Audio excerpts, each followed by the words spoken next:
తుమ్మిడిహట్టి ప్రాజెక్టుపై మహారాష్ట్ర సీఎంతో మాట్లాడేందుకు సీఎం రేవంత్ ప్రయత్నమే చేయలేదన్నారు రాష్ట్ర బీజేపీ అధ్యక్షులు రామచంద్రరావు.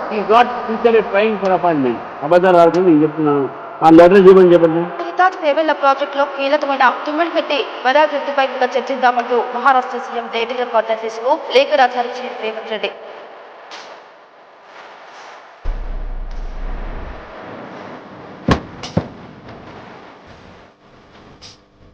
నేను రాజకీయాలకు వచ్చినప్పుడు నేను స్పష్టంగా నిర్ణయిస్తాను, అబద్ధాల ప్రాతిపదిక మీద అబద్ధాల పునాదుల మీద మన రాజకీయ భవిష్యత్తును నిర్మించుకుంటే అది ఏదో ఒక రోజు కూలుతుంది. అబద్ధాలు అనేటివి ఎంతకాలం నడవవు. కానీ నేను ఎప్పుడు కూడా నా ఏ ఉపన్యాసమైనా, ఏ విశ్లేషణ అయినా, ఏ సందర్భం వచ్చినా రేవంత్ రెడ్డి అబద్ధం చెప్తుందని ఇప్పుడు వరకు ఎవరు నన్ను విశ్లేషించారు.